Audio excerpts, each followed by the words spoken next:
right now are the ones you're stuck with at the end of the tournament, I believe. Yeah, and that's probably why we saw Louise kind of queue up the warrior 3 times. Hmm. Even though, kind of showing off your decks is kind of a bad thing, she only showed one deck. So against her opponent, the other loser, I think she's going to be facing the loser of this matchup here. It is going to be played off stream as well, which is very relevant because if she's going to win that one, she's going to go into the decider match later today, and her opponent will only know her warrior deck. So that's not bad.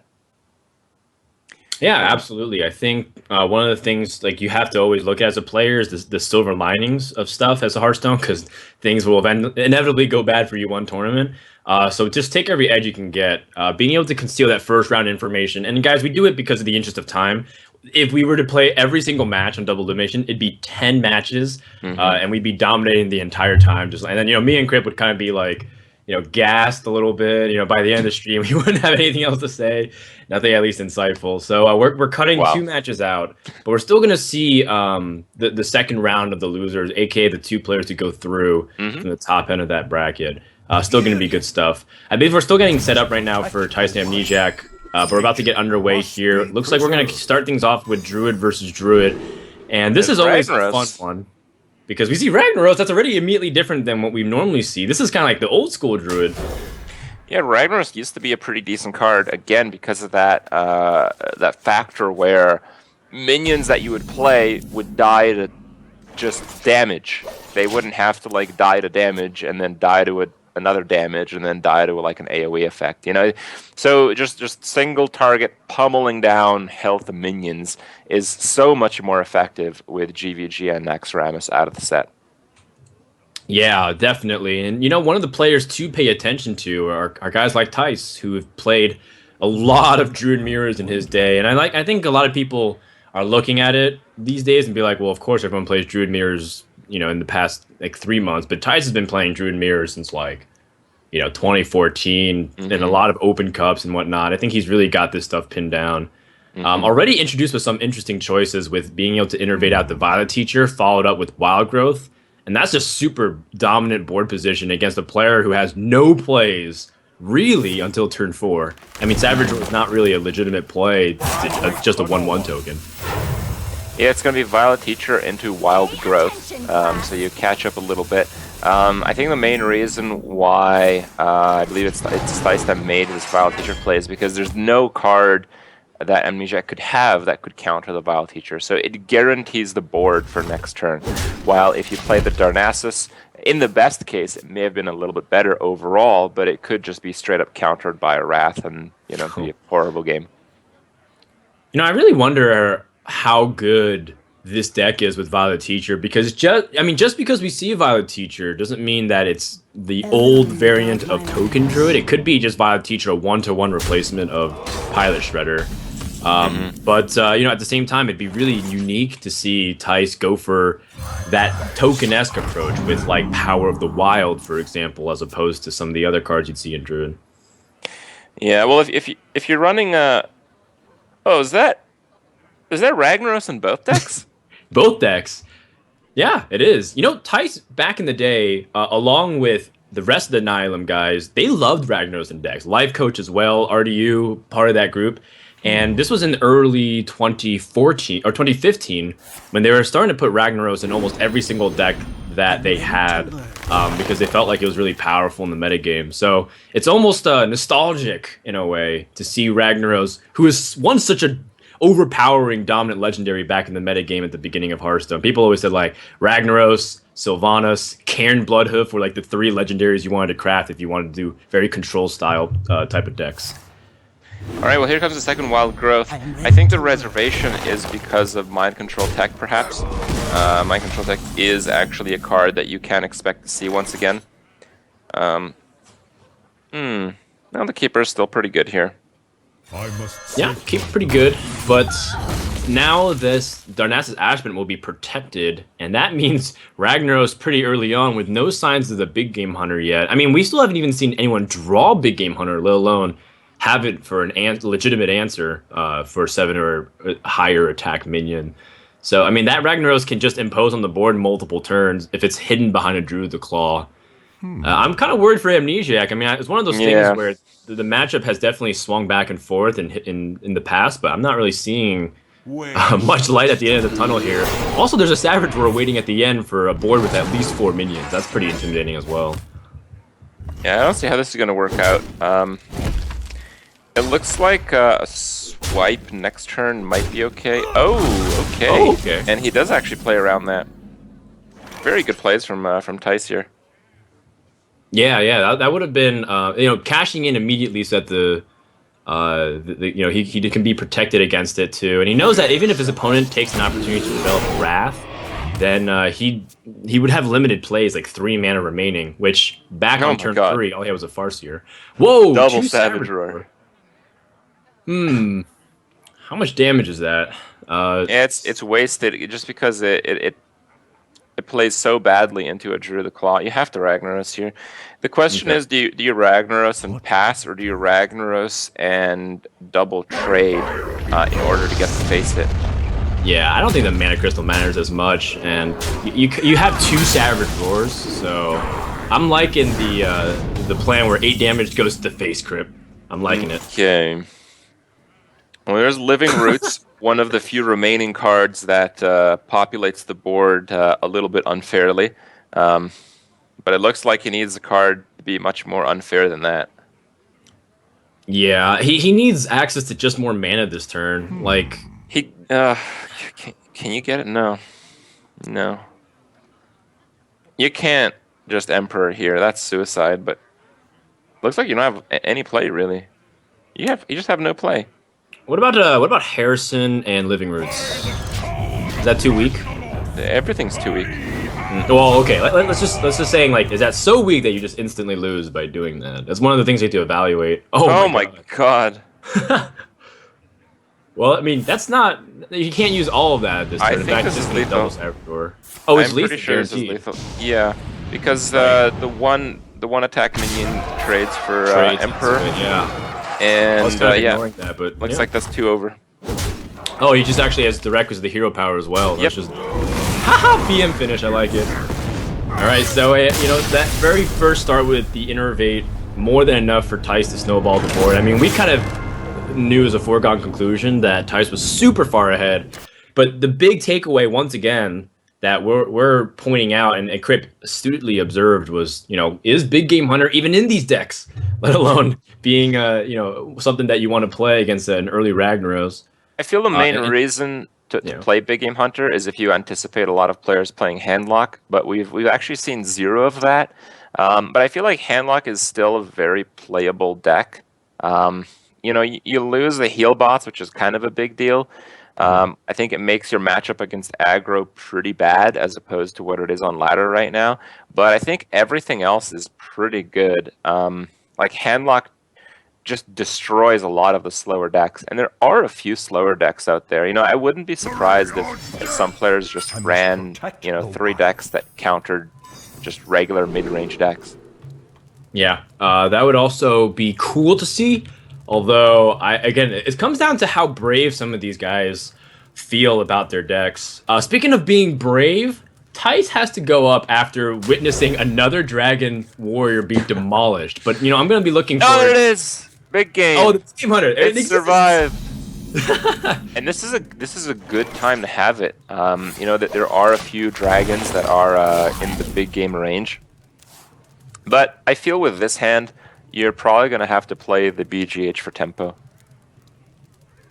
If the situation calls for it, yeah. I mean, realistically, you could also pick into a 4-drop that the Wild Growth allows you to play. So we'll see. In the meantime, it looks like already Thijs has that Thijs-ish flavor where he really likes being defensive and control-y. It doesn't surprise me at all that he also picks like a very defensive control deck to bring with the Dragon Warrior, which is a little bit faster than normal Control Warrior, but still very defensive overall.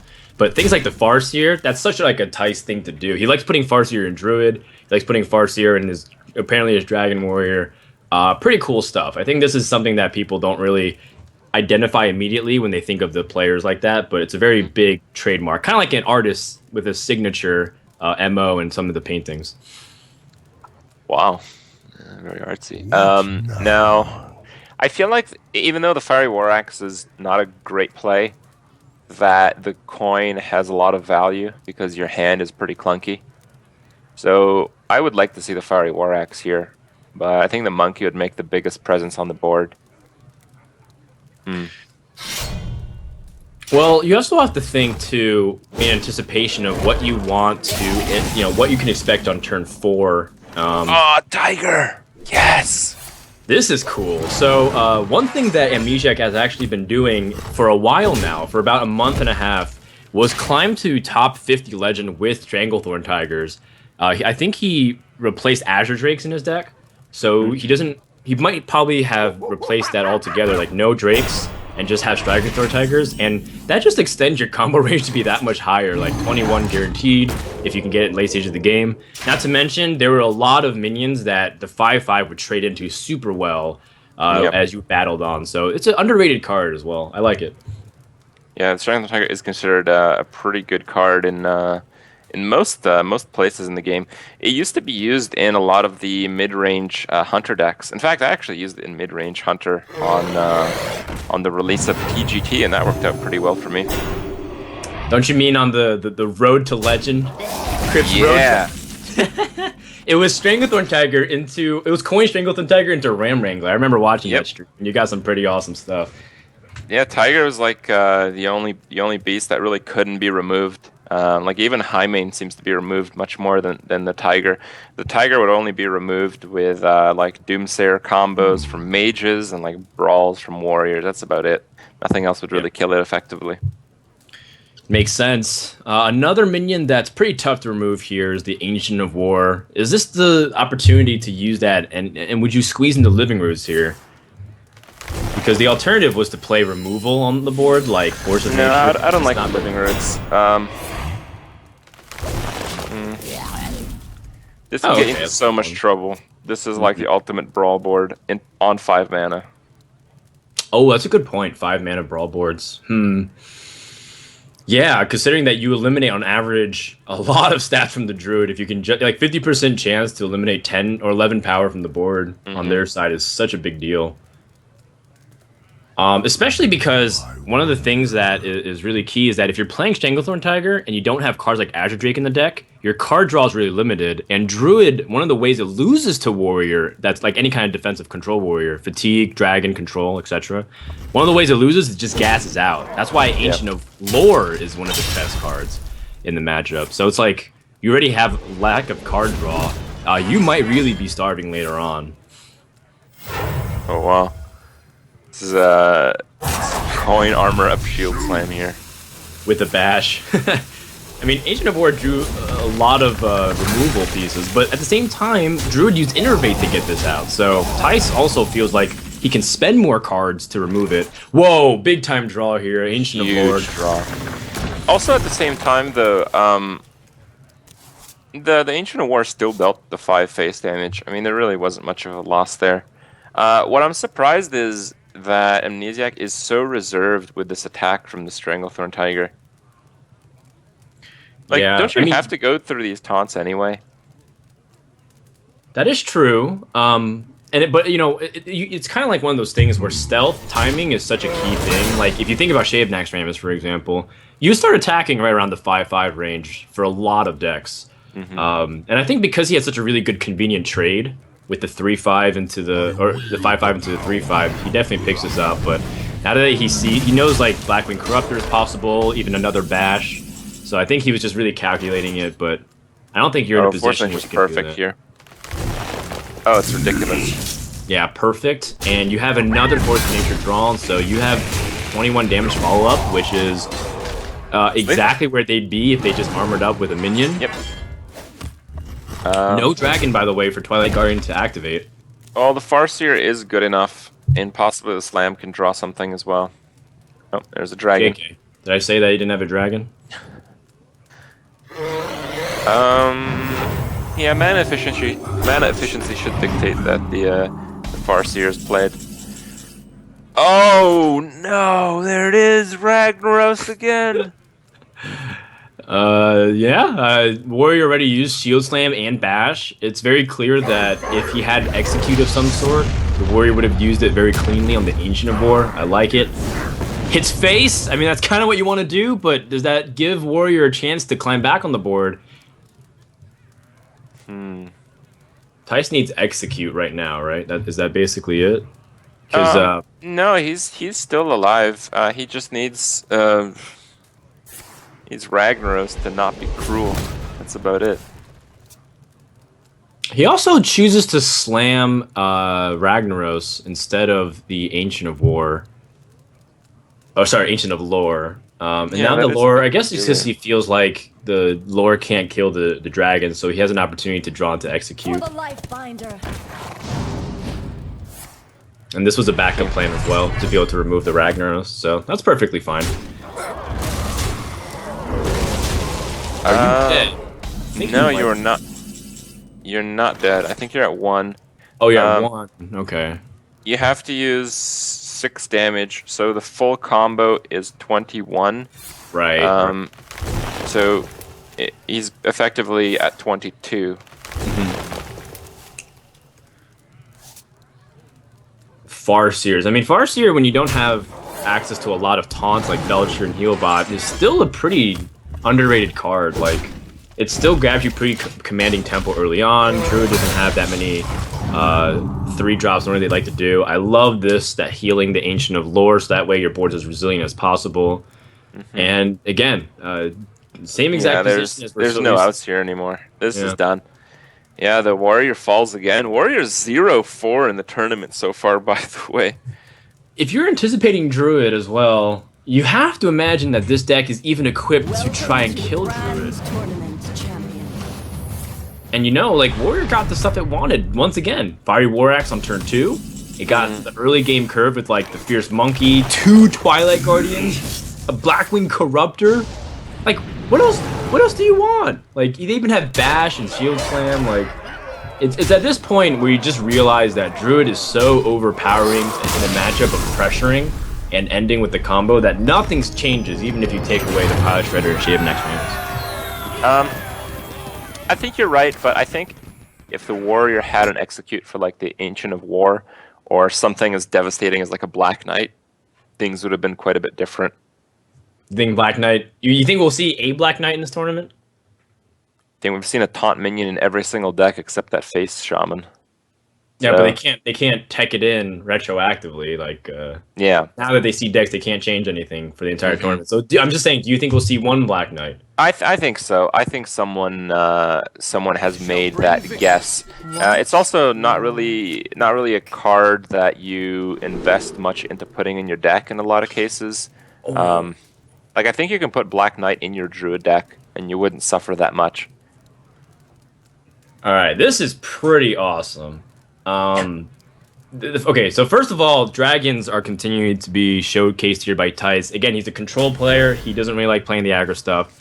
But this is such an interesting next level call. Playing Miracle Rogue in a meta where it could very well be very dominated by aggro because there's no Healbots and Belchers and whatnot. Really interesting stuff here for Amnesiac. Well, Miracle Rogue does reasonably well against a lot of the aggro decks. At least they used to. I feel like when GVG came in, the minions were just too aggressive, and it was that tipping point that the Miracle Rogue couldn't win over. But with GVG out and the Nax out, more importantly, I feel like Miracle Rogue is in a fine position. There was that talk about what cards the existing decks are losing, and the BM heal. The Oil Rogue is only losing oil. Now that's a pretty important card if you're playing Oil Rogue, because I mean that's what the deck is named after. But all the other cards are still there. The structure is still there. The combos are still there. The unfair tempo cards and board clears are still there. And those are all the tools that were originally used by the Miracle Rogue. Yeah, really good observation. And if you think about Rogue, they're still one of the strongest classes based off the core set of cards. Preparation hasn't changed, Backstab hasn't changed, and those 0-mana spells are super potent. And they keep things like the Tomb Pillager. That card is so fun to play with if you're a Miracle Rogue. It gives you so many more options. It's like having 2 extra preps in your deck for the effective cycle and the mana gain. But one thing that is interesting is the Cold Blood to me. That's not a card that you see very often, even in the traditional Miracle Rogue decks, which makes me think that this is not the Malygos version with spell-heavy stuff like the Shivs and the Sinister Strikes. It might even be like a good old Arcane Golem or a Leroy or something. I'm not sure, because the Cold Blood is extra damage, right? For the charge. Yeah. People started using the Southsea deckhand, but that was only because it was a great way to combo oil. But if you don't have oil, then that changes up a lot. It is, in my opinion, most likely the Arcane Golem way of doing things. Okay, well, this still doesn't change much for the Priest. The Priest is going to hate its life. I mean, Thijs is probably already rolling his eyes from the very get-go. Like, he just didn't want Priest to hit into Rogue. That's probably still one of the toughest matchups that you can anticipate, because Rogue is so good at stalling against the Priest with things like Flurry, and Priest can't close out the game because they lack a lot of burst. So very, very interesting that Thijs can still build up a case for the board, but I anticipate it starting to swing, because with 2 preps and a lot of spell power with stuff coming up, it can be hard for Thijs to truly gain an opportunity to close the game in the coming turns. Yeah. Oh my god. I'm having flashbacks to 2014. It's just that Amnesiac's going to have to burn like his whole hand. I don't know if that's going to work too well, to be honest. Oh, you mean because his hand will be too full? No, he has to like start the pressure train. He has to start like the auctioneer draw engine stuff as soon as possible. And if he does that, I think he has to do it next turn, which means he has to burn a prep on Conceal, which sounds pretty good, but usually the turn right after, you're gonna have to make some huge plays. So whatever he draws from this auctioneer is really going to decide the game. If he draws like a Deadly Poison and a Blade Flurry from the auctioneer plus preparation shenanigans, he'll be in great shape. But if he doesn't, I think the Priest actually has developed too big of a board. Well, the thing is, Priest can't really kill this Auctioneer this turn, and the thing is, you will keep the Auctioneer. Well, I guess you can with Light Bomb. Well, there's Light Bomb a GVG card? It is, so you can't actually deal with it then. Nope, GVG. Bomb Lobber's GVG. Oh yeah, you're right. So it's just Auctioneer Soul Priest here, like the good old days. No, the good old days was Sylvanas, Death Your Own Sylvanas, and you become the Miracle class. Yeah, I remember that. That was pretty funny. 2 Conceals? Wow. This really is like the old school version of where you have the Miracle Rogue, 2 Conceals, like Leroy Jenkins, and even a Van Cleave sometimes to help you in there. I'm waiting to see the finisher of choice. There's Sap. It's looking pretty good. Amnesiac is still missing a few pieces, but he definitely got a few of the ones he needed. I think this is going to be good enough. Yeah, he probably just sap out the board. And Priest has no play this turn. Oh, just kidding. They drew the Blackwing Corruptor, but still not enough. Like if that Blackwing Corruptor even did more damage than 3, like 5 or so, I'd still say Priest is in trouble here. I don't even know if I'd heal the taunt here. Like, you know that thing's getting sapped 100%. Just in case they don't. But with Gadgetzan starting with 7 mana. Oh, there it is. Now Deadly Poison is like perfect. Yeah. I don't even know if you actually want to sap right now. I think you might want to sap later. But again, I guess you were at 12. But like, what burst is the Priest gonna have, right? There's no burst here. Well, you can put him on a 2-turn clock, I think, as well, if you just like double Cold Blood and then Conceal afterwards, and then just get a guaranteed 24 damage in. It's like almost certain that you'll be able to draw into some lethal capabilities here. Well, you can do 1 Cold Blood anyway. I think the Blade Flurry play is by far the best here. And you have the attack, you have the Blade Flurry, then you have the Conceal again. Yeah, that one also makes sense too, given that the spell power gives you enough to clear. And there's just really nothing you can do here unless you have some way to immediately destroy that concealed gadgets in. But it can't be targeted, and I don't really think there's a card in Priest's two arsenal. saps.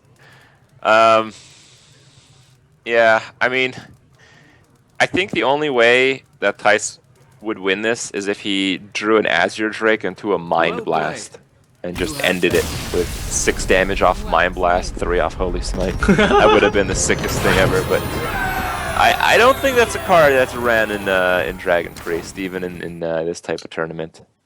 Nah, definitely not. Especially if Thijs is playing like, you know, Nefarian as well as Ysera. It seems to be more like just drag out all of your opponent's minions and just outvalue them late game with stronger minions. So that means one deck remains for Amnesiac, who's on the verge of eliminating Thijs from the winner's bracket. He has the Shaman left, but Thijs also has equipped his deck to keep in mind that aggro is very prevalent. The biggest strength that Dragon Priest has is to kill aggro. It's not necessarily to win control matchups. So perhaps Thijs still feels comfortable. And I think Dragon Warrior does the same thing. I think Dragon Warrior actually excels at beating up small minions, which is exactly what the Shaman deck has.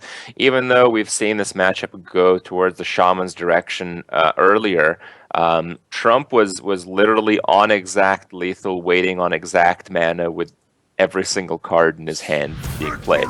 So, I mean, that was a game that would be decided by 1 hit point. And it could go absolutely the other direction. Arathi Weaponsmith. Now, this card is pretty awesome in other formats of Hearthstone. I love this card in Arena, for example. Yep. Yeah, it's one of the best. What do you think? What do you think about it in like this type of format? Do you like it when you see it, the Arathi Weaponsmith? Well, I think it's all right. I think the main thing to take away is that you're comparing it to King's Defender. And if you look at King's Defender and Arathi Weaponsmith, I love Arathi Weaponsmith. Yeah, for sure.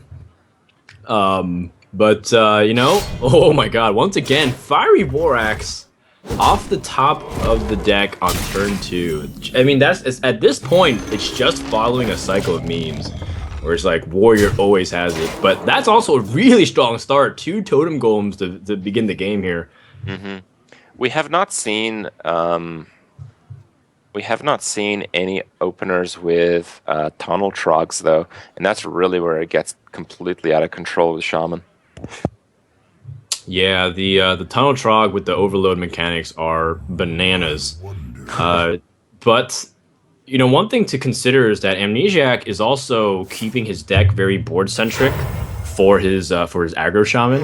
The first thing that, you know, jumps out to mind is just the elemental destruction. This is a card that Kolento started using a lot in the end of 2015 with his aggro shaman, because a lot of times it'd be like the difference maker that your Doomhammer can get through, or if you have a charger like that. Well, you have to use a Rock Biter here. Yeah, I'm actually surprised that the Horse Rider is not in more lists. I feel like it's such a good card. Of course, it's good in any aggressive deck, but I feel it's also good in mid-range and control decks as well. Like Argent Horse Rider, I think is quite fine, even in Druid, for instance. Yeah, why not? It also gives you like Druid the Claw and Argent Rider, like all those charge minions give you more Savage Roar potential. So it doesn't seem like an awful choice at all. I think here you'd probably just want a totem. You'd want to set up a bigger board before you play down that totem. Oh, the Taunt Totem. Now, if they had a weapon, that'd be a bigger deal, but right now it's definitely inconvenient for the Warrior. Well, I think there's a good chance that the Warrior will play Shield Slam for 1 on it. Yeah, why not, right? You have to remove minion damage off the board. Yeah. Just give yourself a higher chance of survival. I mean, it's kind of like we saw the Executes in Eloise's hand when she played this matchup. Execute couldn't do even 1 damage, and she would have loved for it to do 1 damage. So in this case, that might be a difference maker. Don't underestimate how much damage Shaman needs to get through the armor of what Warrior is going to do. Mm-hmm. It seems like a pretty clear-cut play. Oh, he wants to keep the taunt. I see. All right. Well, Well, he could have pushed for 1 extra damage, but yeah, he would have lost the taunt minion, and the taunt minion protects the flame tongue, so I can actually get behind this pretty well. He plays the leper gnome, thinking it's the most likely minion to die. I think this is a pretty interesting call, because the most likely minion to die might be the taunt. Looks like he disagrees, though. Yeah, if they had Blackwing Corruptor, I think you also would target the Flame Tongue, so that way you can reduce the most damage off board. Not a good draw here for Amnesiac. Gets like Abusive Sergeant. It's good damage, but you'd want like Doomhammer or something really high burst at the moment. No, I think this is fine. I think the Abusive goes on the Leper Gnome. The Leper Gnome kills the Tharson, does 2 damage face. He then pushes for 6 damage, and then he can even Lightning Bolt for another 4. You get up to 10, which I believe... oh, he's just going to go for all-out damage. Yeah. It's like, it's no Reno Jackson Warrior, that's for sure, so you don't have to be worried too much. You can spend it pretty liberally, and you don't lose any damage on board, because the Taunt Totem... it just has 0 attack, so the buff from the Flame Tongue Totem slides in. Well, Blackwing Corruptor is some removal here. What do you want to do, though? Yeah, that's a good point. Now, are there really that many things you need to remove? Actually, don't. You don't need to remove much, but Thijs being Thijs is going to have to make the safest play possible. So we have to analyze what that would be. What is the safest play possible here? The Farseer gains you 3 life, and the Alexstrasza's charge gives you... well, if it kills off the Taunt Totem and you use Blackwing Corruptor... I mean, Alexstrasza's charge has more impact on the board, so I think it average gives you 2 life. Yeah, but Thijs is going to make the safest play possible. There's just no doubt about that. I think he's even going to use the Tharson to kill that, because now with the totem gone, he doesn't have 3 damage available. Well, that's not direct lethal damage. No, he has 8 damage, 6 on board, and killing his own Leper Gnome with the destruction is exactly 8. I feel like he might make that play. Ooh. I think if you're Thijs, you can definitely assume that the warrior, or sorry, you can assume that the shaman has like silence or other things. Because why would you not play on 8 mana that's not direct damage of some sort to close out the game? Oh man, I think you bash and armor up. Oh god. Yeah, that's actually not too bad, I think, because you can stay up to what looks like to be 8 health. And that's like, if your opponent didn't have Lava Burst or something like that last turn to play, you're still feeling pretty confident. He would have played draw cards, he would have played minions, he would have played spells, he would have played Doomhammer. He was like on the exact mana to do it. So I'm pretty comfortable bash and armoring up here. Even though it looks like, why wouldn't you just play Blackwing Corruptor? You just want to keep armoring up every single turn as much as possible. Even kill that spell power totem. Yeah, absolutely love this play. Yeah, that is the most defensive play possible.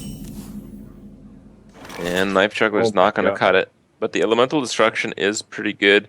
It is going to clear out the board, and he's going to get 1 damage in from a Juggle at least.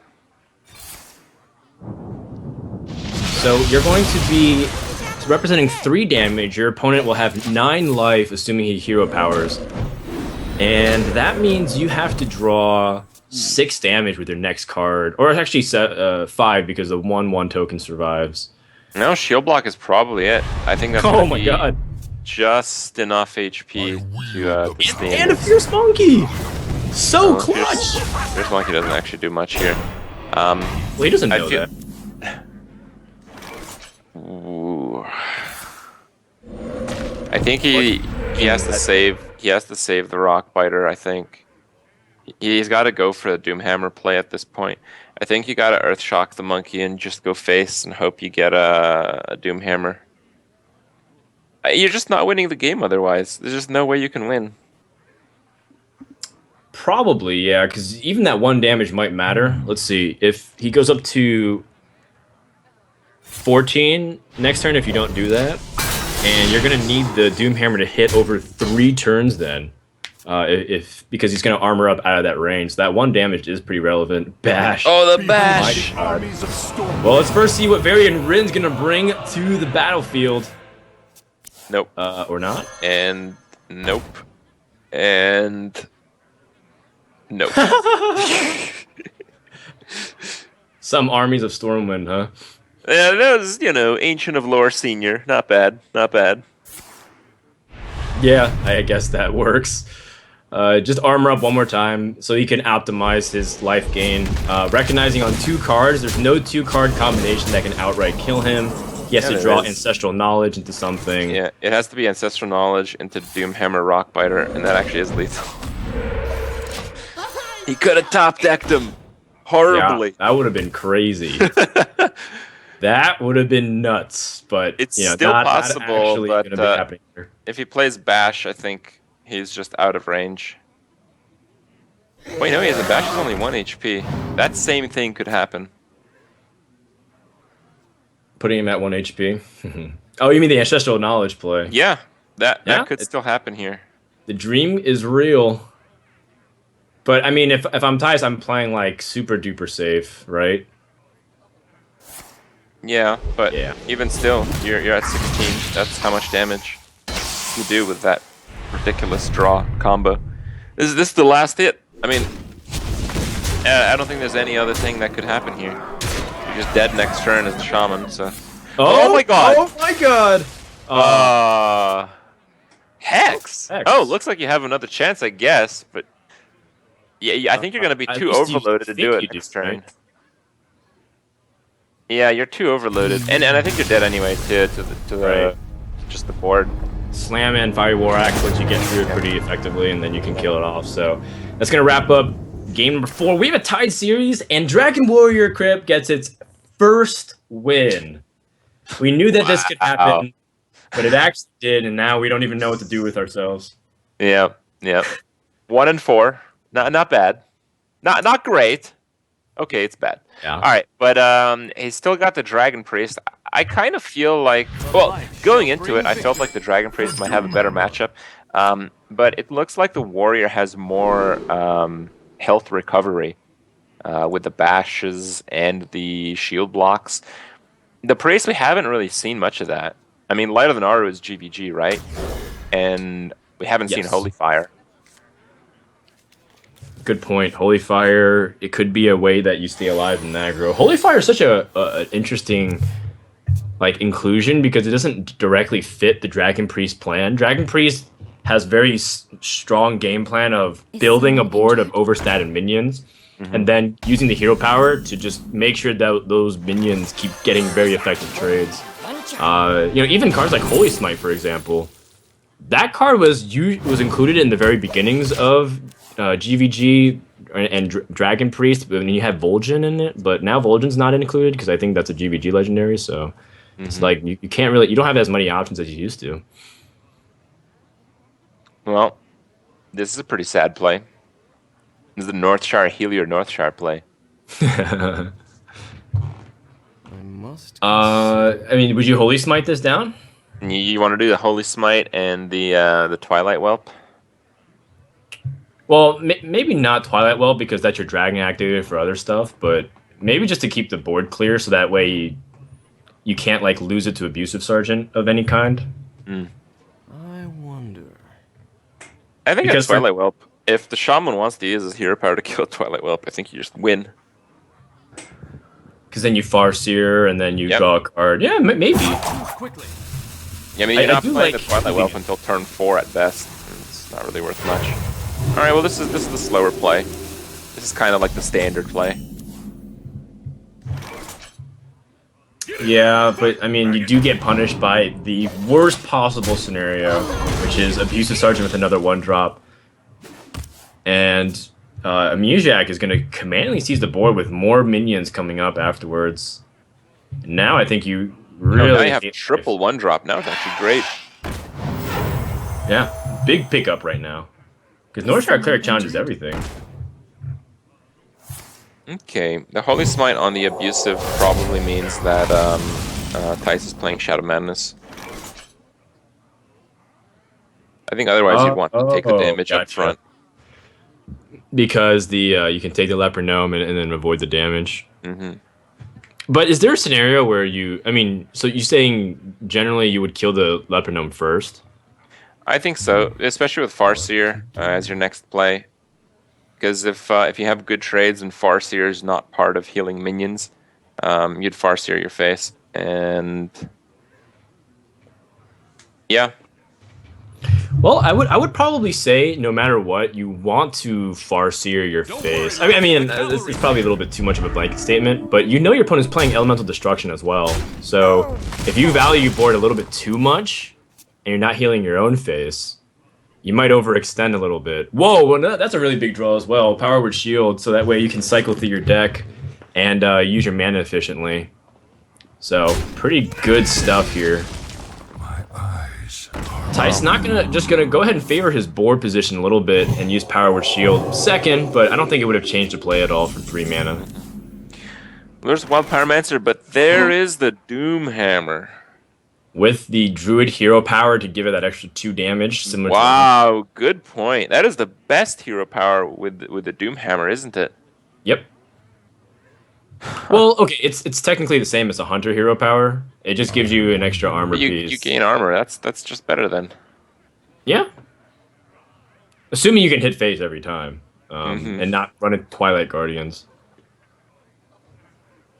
Actually, it's great if you're in Twilight Guardians, because you can just kill them with 1 volley of hits from a Doomhammer. Yeah, I'm saying, assuming you're not running into taunts over and over, you'd rather get prevent the lethal. Yeah. But Amnesiac is instead going to build the board a little bit. I think he recognizes that Totem Golem gets increasingly worse the longer the game goes. And even though he gets overloaded by 1, he can still coin Doomhammer the following turn. So there's a lot of merit to this play. I like it. And also, the Totem Golem doesn't even die. Oh, Harrison! Whoa! That's gonna be game! Well, usually it is, but there has been very, small amount of games where I have Harrison a Doomhammer, only for your opponent to draw a Doomhammer the following turn and kill you anyway. So, but it is a very hard play it. Oh my god! He's gonna double tap here. that is a Raynad play. 5 mana, take 8. Oh, here it comes! Oh, Harrison Jones! Oh, the miserable Amnesiac there. Yeah. Oh man, is he gonna overdraw cards? I don't think so. But it was so funny, man. What do you? I think he's drawing do? exactly to 10. And there's a 1-drop. No overdraw. Oh man, and guys, this is the deciding game as well. Rock Fighter. Little bit less useful now. Wow. There's no way. I mean, just look at that. Yeah, one of the biggest criticisms against Dragon decks in general is the lack of card draw, because you can't draw enough cards to get all the benefits consistently from Dragon effects. You're gonna inevitably hit a Blackwing Corruptor you can't activate, or even sometimes you just get an awkward curve where you have like no dragons to activate Wormrest Agent, and then you draw the dragon, but then you can't play the dragon like Twilight Guardian because it doesn't activate other stuff if you drop it. So it's like all these different things. But now when priests have so many cards, you have the option to use optimal removal, and you can get all the dragon synergies. This game looks like it's a lock for Thijs. That Harrison Jones was such a big deal to shut down the Doomhammer. I'm wondering if there's any other play here. I must consider. It's 3 off lethal for the priest by caballing the charger. But it didn't look like he had any way to do any extra damage aside from that. Yeah, I think if you also just play it slow, like, keep healing your own face and playing defensive, that's also a way you can win too. I don't think there's really any rush. But ideally, you would probably kill the Shaman quicker, just because even with 3 or 4 cards, they're still very potent. But I like this play a lot. Yeah. And also, Elemental Destruction can really wreck the board, though. So there is a way for Amnesiac to reset the board here and maybe start coming back. I don't know. It's still really tough. That's the first viewing of the Tunnel Trog. It is there, guys. Turns out Tunnel Trog, which wins games by itself on like turn 3, has made the cut. Yeah. Well, looks like that's going to wrap up the series here. Game 5 goes to Thijs, who moves on to play Trump, and Amnesiac will fall to the lower bracket. But what a fun back and forth series. You know, when we saw Priest and Warrior, immediately I was thinking the Dragon stuff again. But this time it actually works out for a person that brought Dragon synergies. Barely. I mean, that was pretty close. Hey, I mean, if you win by an inch or a mile in Hearthstone, a win is a win. Certainly in this kind of format where elimination brackets are the way you couldn't go through. So, congratulations to Thijs. That wraps up our second match of the day, which brings us to Forsen versus Brian Kibler coming up after this break.